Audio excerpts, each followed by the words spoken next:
Medical college হাসপাতাল প্রতিষ্ঠিত করার মধ্য দিয়ে এই ঠাকুরগাঁও আগামী জনতাকে স্বল্প মূল্যে এখানে উন্নত ট্রিটমেন্টের ব্যবস্থা করবো ইনশাআল্লাহ। এই ঠাকুরগাঁওকে আগামী দিনে বেকারত্ব মুক্ত ঠাকুরগাঁও ঘোষণা করবো ইনশাআল্লাহ। আজকে লক্ষ লক্ষ হাজার হাজার যেভাবে বেকার যুবকরা এখানে বেকার সুযোগ করে দেব, বড় বড় ইন্ডাস্ট্রি করে তুলবো, বিশ্ববিদ্যালয় করে তুলবো, এখানে ইঞ্জিনিয়ারিং কলেজ নিয়ে আসবো, কৃষি কলেজ আসবে, ইপিজেড চালু হবে, বন্ধ হয়ে যাবে বিমানবন্দর চালু হবে।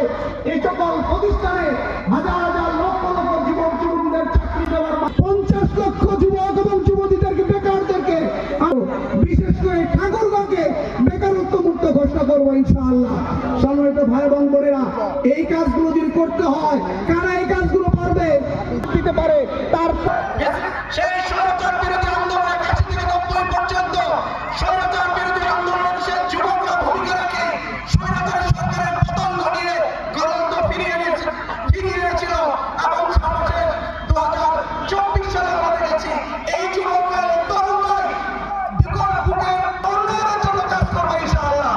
আমি তো মনে করি 70 বছরের পরে যাদের 70 বছর পার হয়ে গেছে আমাদের অনেক মুরব্বীরা এখানে আছেন, নির্বাচন করতে গেলে যেভাবে জনগণের কাছে যেতে হয়, যেভাবে জনগণের দৌড় দ্বারা যেতে হয়, সেই সুযোগ কি আছে নাই?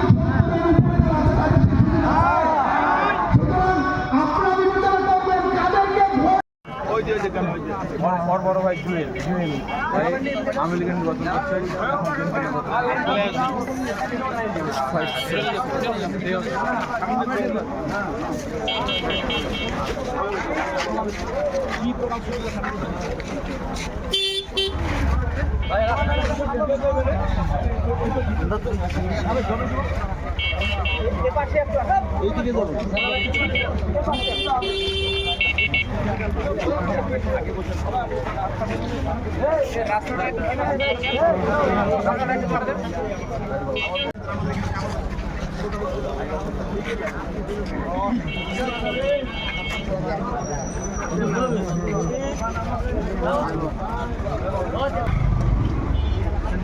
আপনি